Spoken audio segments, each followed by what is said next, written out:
Dr. Luiza Petre joining us right now, cardiologist by training. A good read on pretty much everything we're seeing on this from Mount Sinai. Doctor, always good to have you. The significance of this early on, and I know you always like to remind me, let's not get ahead of our sort of skis on this, but what do you make of this?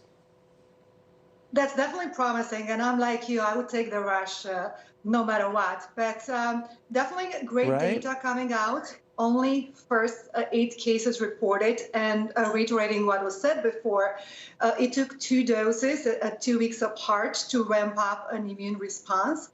And also we noticed that in people at low dose, they actually had an immune response similar to people who got the disease. But those who got a higher dose, actually, they had more antibodies, which means actually stronger protection. But let's put this in perspective. As you said, this is phase 1 trial. They're starting phase 3 in July.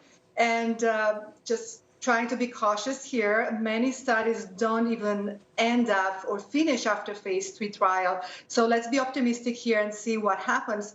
That's why there's a stage approach. We have to prove safety. We have to prove efficacy.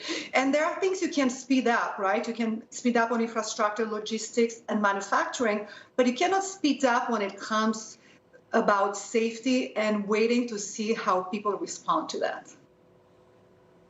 So, Doctor, the significance of this is it builds these antibodies that provide some protection against getting COVID-19.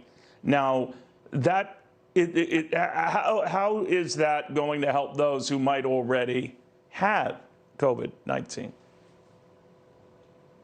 Well, there are people who develop a lower immune system, and also it's going to be relevant for those whose immunity will water down. We don't know how long natural immunity will occur. So the significant part, if these people could receive a booster down the road to ramp up the memory immune response.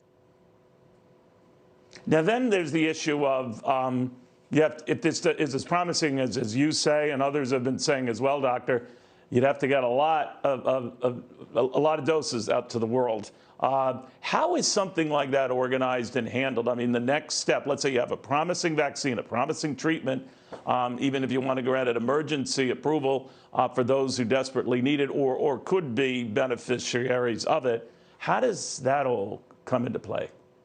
The good news, Neil, is that Moderna already teamed up with the U.S. government and with distribution network and manufacturing. So if this indeed turns out to be as accurate and efficient as it seems like, they'll be able to deploy doses quickly. However, if you look at the time frame, as I said, you cannot compress timelines when it comes to human studies, especially in phase 3. But we are looking still at early next year at being scalable and available to population. Well, I have you, Doctor. You know, Americans are going back to work right now. Actually, they're going back across the world.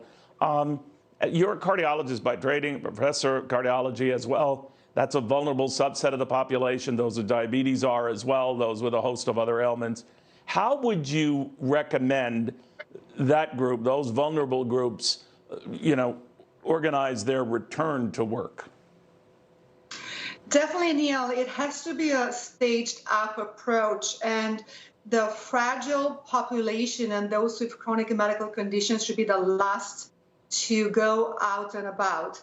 First, it's going to be a hybrid between as much as we can do online versus social engagement and social distancing. So as we are doing this pilot reopening, this is going to be our stress test. In 2 weeks, we'll know how effective that is and what the consequences, if any, we will have.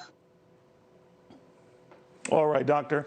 Always good catching up with you. I always learn a lot. Dr. Luiza Petre, board certified cardiologist, much more, monitoring the significance of Moderna and what it has in play here that could change the landscape for how we deal with this virus going forward. Maybe an outright treatment, an outright vaccine. That's the hope anyway.